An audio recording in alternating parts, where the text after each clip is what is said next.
Praise the lord. Good morning. ప్రభనేసుక్రీస్తు శుభనామంలో మీ అందరికీ వందనములు. అనుదినం దేవుడి మాటల చేత బలపరచబడుతున్నారని నమ్మి దేవుని స్తుతిస్తున్నానండి. బలపరచబడుతున్నట్లయితే పరిచర్య కొరకు ప్రార్థన చేయండి, అనేకులకి షేర్ చేయండి. చిన్న ప్రార్థనతో ఈరోజు దేవుని వాగ్దానాన్ని స్వతంత్రించుకుందామా. పరిశుద్ధుడైన మా తండ్రి, నీ ఘనమైన శ్రేష్టమైన నామాన్ని బట్టి వందనాలు.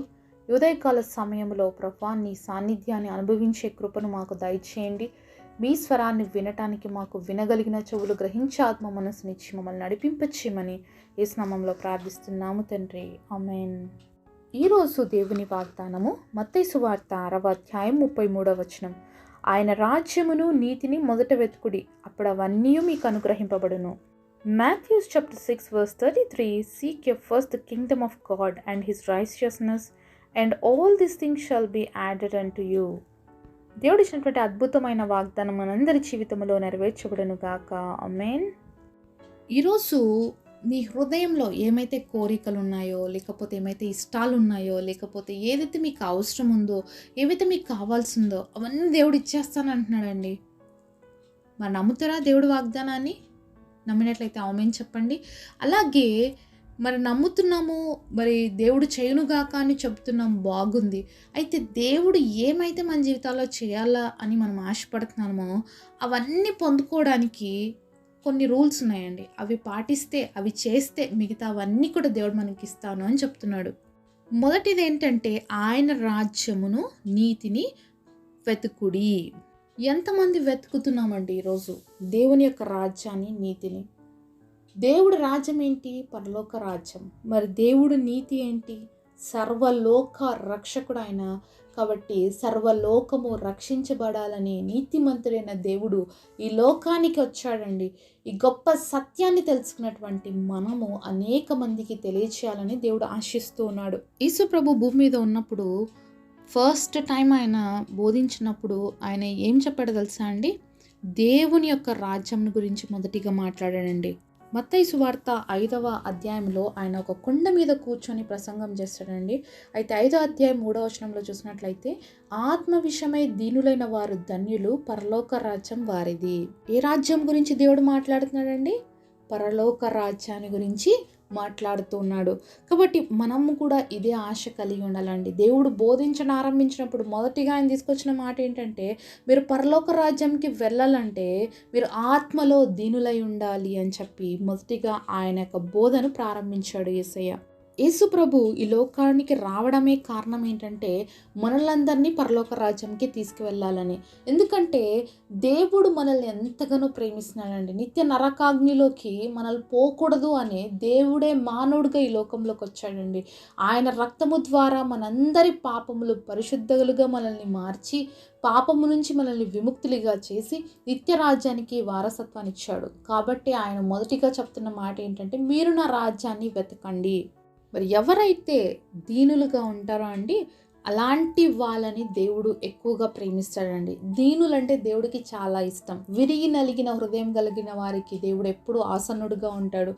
మరి అహంకారమైనటువంటి మనసు కలిగిన వాళ్ళని దేవుడు ఎదిరిస్తాడు. ఆయనకి ఇష్టం ఉండదు అహంకారమైన మనసు. ఎందుకంటే దేవుడే దీనుడిగా ఈ లోకానికి వచ్చాడు అంటే కారణం ఏంటంటే, మనం కూడా దీనులుగా జీవించాలి.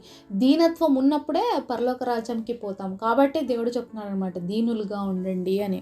ఒకసారి మనం హెబ్రీలకు రాసిన పత్రిక 5వ అధ్యాయము 7-8 వచనాల్లో చూసినట్లయితే, శరీరధారి అయి ఉన్న దినముల్లో మహారోదనతోనూ కన్నీళ్లతోనూ తన మరణము నుండి రక్షింపగలవానికి ప్రార్థనలను యాచనలను సమర్పించి భయభక్తులు కలిగి ఉన్నందున ఆయన అంగీకరింపబడెను.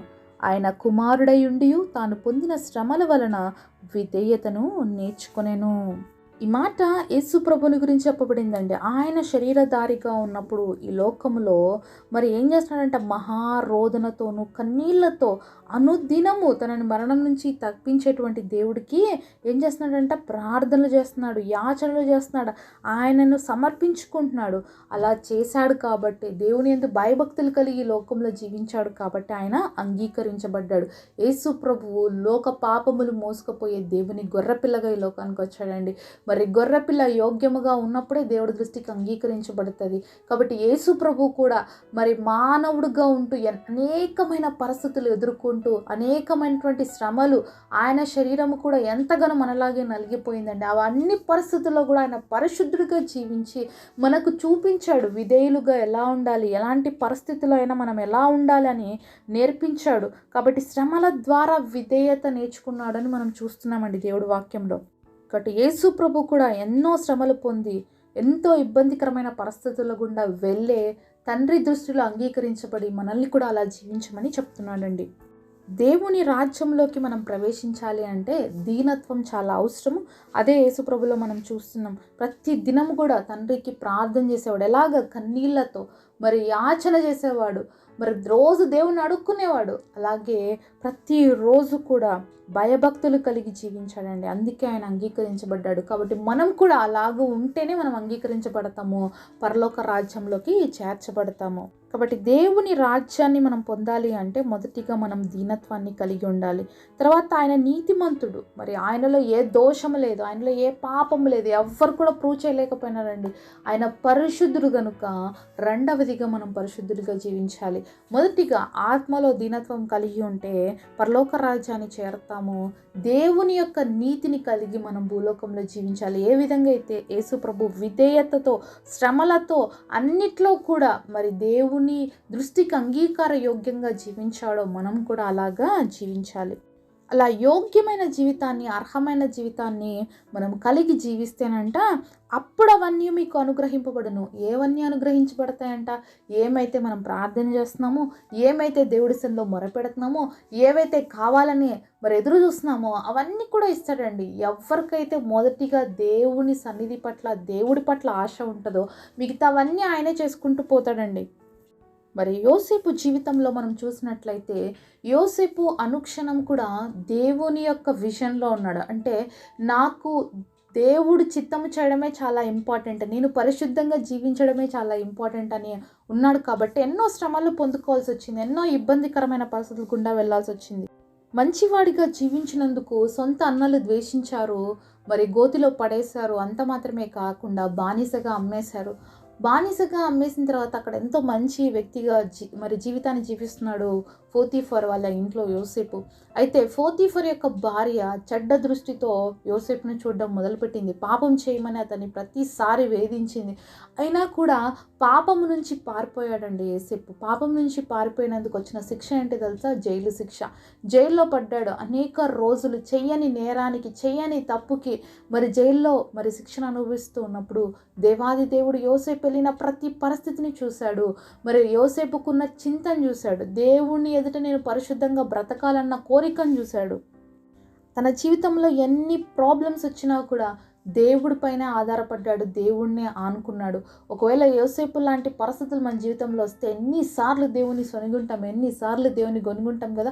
నేను మంచిగా జీవిస్తుంటే కూడా నాకే ప్రాబ్లమ్సా, నేను యోగ్యంగా బ్రతుకుతుంటే కూడా నాకే ఈ యొక్క మరి అన్ని ఇబ్బందులు నాకేనా, లేకపోతే నాకేనా ఈ కష్టాలన్నీ అని చెప్పి ఎన్నిసార్లు మాట్లాడుండే వాళ్ళమో కదండి. ఏ తప్పు చేయలేదు, పాపం నుంచి పారిపోయినందుకు జైల్లో పడ్డాడు యోసేపు. అయితే దేవుడికి ఒక సంపూర్ణమైన ప్రణాళిక ఉందండి. ఒకవేళ మరి జైల్లో కానీ పడకపోయింటే అక్కడ ఉన్నటువంటి పాలదాయకుడు, పక్షదాయకుడికి కానీ యోసేపు భావం చెప్పకపోయింటే రాజుకి ఎలా తెలుసుండేవాడు యోసేపు? తెలియదు కదా. కాబట్టి దేవుడికి ఒక ప్లాన్స్ ఉన్నాయి. జైల్లో నుంచి దేవుడు ఏం చేయాలనుకున్నాడో, ఒక గొప్ప ప్రధానిగా పోతున్నాడని దేవుడికి తెలుసు, కానీ యోసేపుకి తెలియదు. కానీ యోసేపు దేవుడి పైన ఆధారపడ్డాడు. ఆయన రాజ్యాన్ని, నీతిని వెతుకుతున్నాడు కాబట్టి దేవుడు మిగతావన్నీ ఇవ్వడానికి యోసేపుని సిద్ధపరుస్తూ వెళ్ళాడు. అయితే ఫరోకి దేవుడు కళ ఇచ్చాడు, దాని భావం చెప్పడానికి ఇప్పుడు జైల్లో ఉన్నటువంటి వ్యక్తిని బయటికి తీసుకొచ్చాడు. మరి పాలదాయకుడికి చెప్పాడు, నీకు టైం వచ్చినప్పుడు గుర్తు చేసుకొని, కానీ బయటికి వెళ్ళిన తర్వాత మర్చిపోయాడు. కానీ 2 years తర్వాత ఫరోకి వచ్చిన కళను బట్టి తిరిగి ఆ వ్యక్తి గుర్తు చేసుకున్నాడు. చూడండి, వెంటనే కానీ ఆ రోజు అతని వ్యక్తి గుర్తు చేసుకుంటే యోసేపుని మరి అంత గొప్ప వ్యక్తిగా, ప్రధానమంత్రిగా మార్చబడే వాడు కాదు యోసేపు. కానీ రాజుకు వచ్చిన కళను బట్టి గొప్ప వ్యక్తిగా మార్చబడ్డాడు. అంటే ఎవరైనా మనకి సహాయం చేయాలన్నా, ఎవరైనా మనకు సహాయం చేయకూడదన్నా ఇవన్నీ కూడా దేవుని కంట్రోల్లోనే ఉంటాయండి. కాబట్టి మనం దేవుడి పైన ఆధారపడినప్పుడు ఏ పరిస్థితిలో ఏది మనకు అవసరమో, ఏ సమయంలో మనకి ఏది కావాలో దేవుడికి అన్నీ తెలుసు. కాబట్టి ఆ సమయానుకూలంగా దేవుడు మాట్లాడతాడు, సహాయం చేస్తాడు.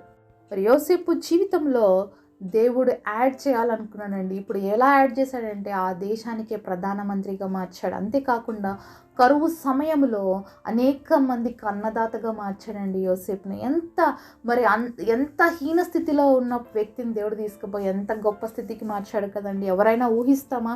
మరొక జైల్లో ఉన్న వ్యక్తి, ఒక తప్పుడు నేరంతో మోబడిన వ్యక్తిని ఆ దేశానికే ప్రధానమంత్రిగా మార్చాడు అంటే ఇది ఎవ్వరు కూడా ఊహించలేమండి. దేవుడు మన జీవితాల్లో ఒక కార్యం చేయాలి అంటే ఇలానే చేస్తాడు, ఊహించలేని రీతిగా చేస్తాడు. కాబట్టి మనం కూడా దేవుని రాజ్యాన్ని, నీతిని మొదట వెతుకుదాము.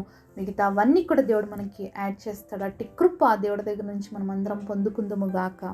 పరిశుద్ధుడైన తండ్రి, ఈరోజు ఇచ్చిన ప్రామిస్ బట్టి వందనాలు. ఈ ప్రామిస్ మా అందరి జీవితంలో నెరవేర్చండి. యోసేపును తండ్రి ఎంతగా ఆశీర్వదించాడు, మమ్మల్ని అందరినీ కూడా ఆశీర్వదించి నామానికి మహిమకరంగా మార్చుకోమని యేసు నామములో ప్రార్థిస్తున్నాము తండ్రి. ఆమేన్.